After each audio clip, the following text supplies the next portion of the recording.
Sup Shredders, my name is Logan aka Spiderhands and welcome to an SP Patrons video today that I'm making for Wudi as part of their custom monthly music review. And if we switch over to here, we have ourselves a track by an act named Tokyo Incident, or Tokyo Jihin as I understand it. Now, according to Deepal, the track number 11 off of this album is titled Drinking and the Underdrinker, or Drinking and Being a Drunkard. I'm not quite sure of the translation. I'm gonna go with Drinking and the Underdrinker simply because that's the first option Deepal provided, and if I am wrong, you guys can blame Deepal. But anyways, we're gonna listen through this track from start till finish, and we're gonna hear what we think. Apparently this is also Wudi's favorite album from this band, and apparently there are no weak tracks off of it, so if that's not a glowing recommendation, I don't know what is. So let's go.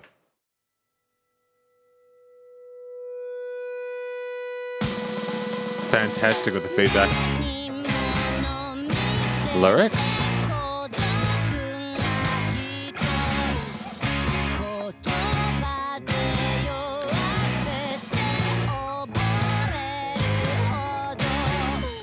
Fantastic.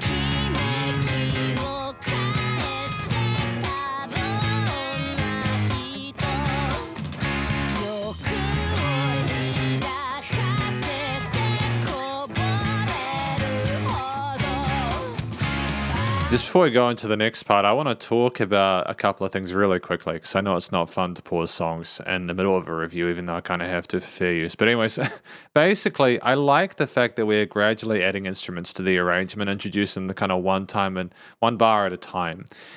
We have an interesting melody going on with the vocals from Sheena Ringo, and then we have again the guitars with the piano and a little bit of dissonance and angst there in the tone, but it just kind of makes you wonder what's going to happen next. And there we go.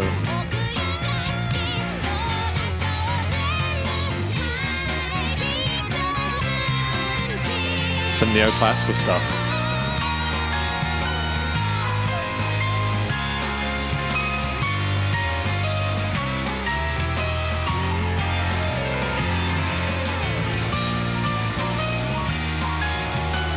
It's beautiful with the swing groove.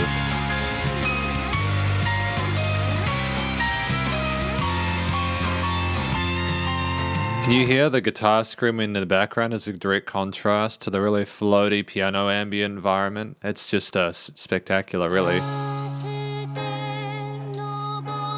Triplet 3/4?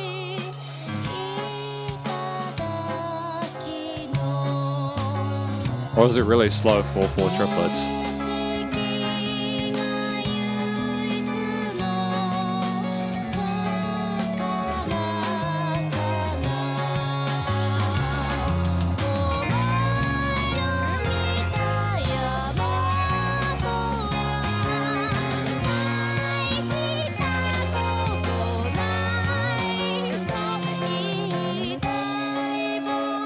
You see how we went down to the minor then? There was like a major kind of triad tone we were going for the rest of it, but we can tell there's a change. Not even knowing the lyrics, you can tell that something is a little bit off at this point. Just from that switch there.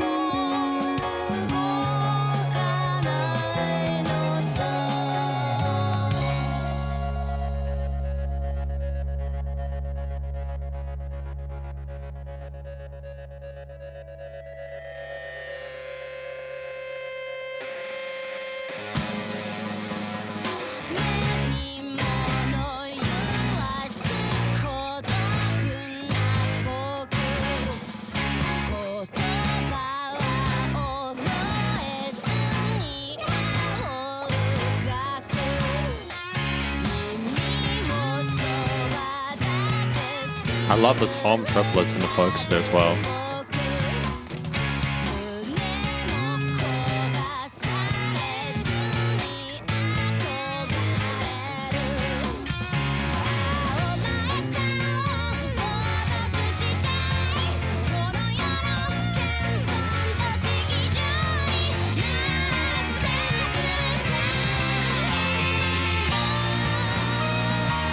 And then back to here.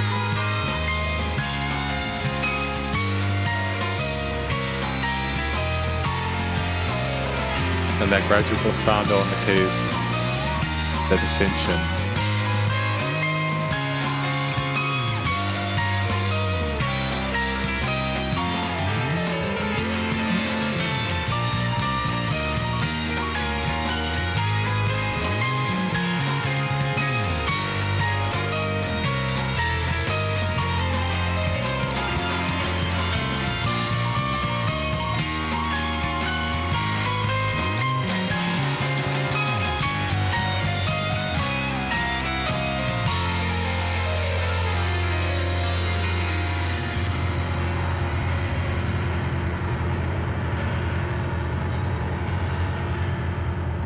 It's treacherous down in that low end, with the keys just going down into the bottom of the range.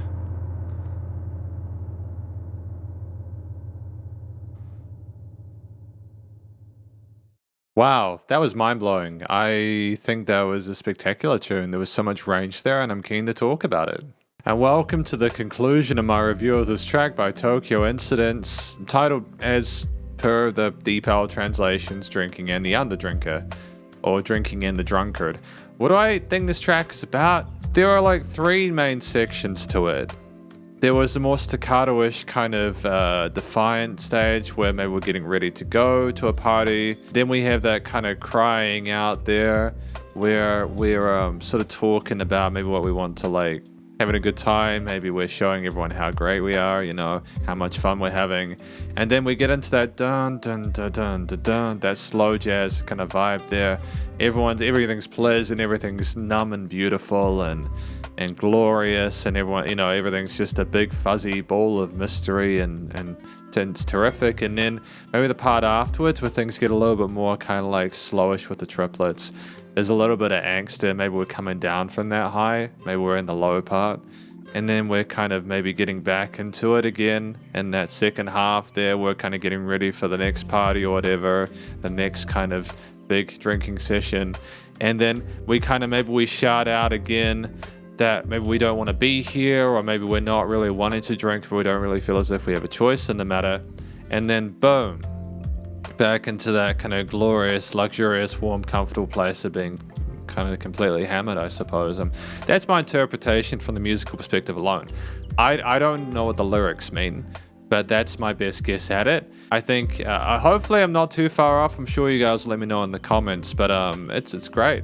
It's great stuff. I think in addition to what I think the song's about, the vocals from Sheena Ringo were incredibly palatable.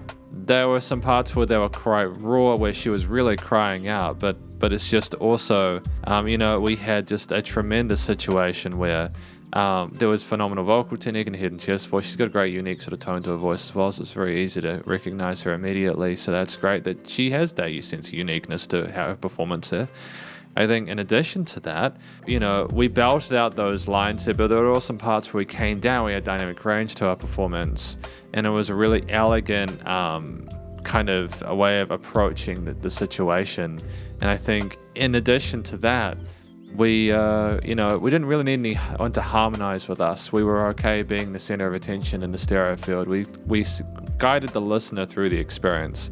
But we also knew when to step back and let the music tell the story, as opposed to Sheena Ringo herself. So there was a great balance there vocally, and I think that it sounded really like an authentic, genuine performance as well. Completely sold it. Very happy with that side of things. The track itself at 4 minutes 14, it's a great use of time there. I think the track practically kind of ends itself at the low range of the piano at the 4 minute mark, though, to be fair, but you get that resonance for the 14 seconds. Just the instruments introducing themselves with the bass and the drums and the guitar and the keys alongside Sheena kind of helping them along, the party getting together for that big kind of combination there, everyone getting together, having a good time there, kind of in bliss and musical unity, synergy. It's the theme itself is glorious, but there's shifts to it. And I think part of what made this track great was that there were different time signatures and different aesthetics and ambiences and environments for the listener to be in. And we almost felt very familiar when we came back to that second time leading into the big wishy-washy part. Almost a sort of a bittersweet nature to it, as if we didn't really want to be there. And that's a very powerful thing to communicate musically, but we managed to accomplish that. The drums had a great sort of finesse to them, lots of dexterity and great technique with the various fills and sort of cymbal focuses we had there. We knew when to kind of keep it down low and then bring it up, and there was a great sort of sense of control over the sticks. The bass line was fantastic. We didn't just stick within the root notes of the chords. We moved around the fretboard and did some modulation with those jazzy influences there. And it was tremendous, I'm glad that we knew to be a little bit explorative when there was room for it. We knew when to sort of hang back a little bit when things need to be a bit more minimalist. It was gorgeous. I think as well, we had some interesting guitar arpeggios, but also some lead lines that came with a bit of distortion and sass within them, kind of poking out a little bit, trying to get your attention occasionally. But then also we had some parts where we just completely busted out a little sort of neoclassical groove there. And then it was almost like we were waltzing, We had fun like tritones and like melodic minors or harmonic minors going on there. And it was sensational how all these different concepts shifted into the overall arrangement and composition, where there was a lot of room for that. Sometimes we knew to play one note, sometimes there were a lot more. Just like with the keys as well, where the keys played some interesting sort of extended harmonies there, but knew to arpeggio and do some broken chord stuff to break it up and allow for more of the rhythm to take the focal point there when Sheena wasn't, and kind of guide everyone sifting through that time space of the kind of heavily reverb-laden part there where the instruments took over completely and we just didn't talk anymore. And it was tremendous, really. I think that, I've said it before about Tokyo Incidents, they're phenomenal musicians and there's no weak part to the band at all. Everyone is very, very confident and very capable on their chosen insert into the band mechanic, and it's tremendous, it's fantastic. Really, I think that their music's to be celebrated. I can understand why they have such a loyal fan base to their work. Why I can understand why they've achieved success. But it's not just that. We had these different moods throughout the track with clearly segmented pieces, sections that also seamlessly transitioned into each other. We went between time signatures in a way which is incredibly elegant and sophisticated and never felt strange or alienated the listener, But also the theme itself, just getting back to that, again, overall, I think the theme was basically what I thought the song was about. Through the music, the story it was telling me was someone who was experiencing the highs and almost getting too lost in the source and then coming down and needing to come back up again. And that cycle kind of endlessly kind of oscillating there, And I don't want to say much more than I have because I don't know the story for certain, because I don't understand the language. And that's something that I miss out on. And I've said this before. It's something that a lot of other people will be that do know the language will always have as an advantage over me as a reviewer, is I'll be able to get that extra bit of context there. But it's just, anyways, that's what I think the theme is. The theme is what I thought the song was about, and that's the story the music is telling me. I don't think there was a note out of place, and everything, including like the lyrics and the instruments and the performance itself and everything else, makes sense together and is well connected. Finally, the studio recording, mixing and mastering is on point as always. Well, not as always. Sometimes I have issues or complaints about the dynamic range within some of the songs I've heard from Tokyo Incidents or Sheena Ringo. Not because of their fault, but because for whatever reason they just wanted to crush the dynamic range and limit it and have that ceiling a bit too aggressive. And I think that wasn't something that happened here. It sounded like there was a bit more kind of leniency on their part. The vocals, the guitars, bass, drums, etc., they were all recorded phenomenally well filtered and EQ'd. There were no resin frequencies or issues there. But I think stepping away from that and looking at it as a bigger picture, things are nicely wired in the stereo field, instruments surrounded you around the place. Sheena Ringo was always in the center with the vocals commanding the presence, and when she was gone, everything else kind of filled the hole. And, things were well segmented, sort of niched in the stereo field, frequency spectrum, should I say, without there being any weird resonant frequencies there. Things were leveled well in the mix as well. There weren't any things poking out there unnecessarily, even with the dynamic range, which there was a generous amount of. Especially considering how quiet those pianos came to at the end when there was some as if we were finally falling down and going to sleep. I think finally we got to the limiting compression. That was handled well because it was nice and loud without pumping. It's a commercial grade major label recording, and I'm very happy that they they managed to tick all the boxes, because this is my review of this track, Drinking in the Drunkard or Drinking in the Underdrinker. Hopefully, by Tokyo Incidents. Hopefully you enjoyed it. If you did, please do go show us some love via the various social medias and the Spotify page. And stay cool and stay safe. And please remember to support your local musicians and artists at this point in time, as they have more than ever thought of crazy stuff going on in the world. And I'll catch you in the next SP Patrons video. Spiderhands out.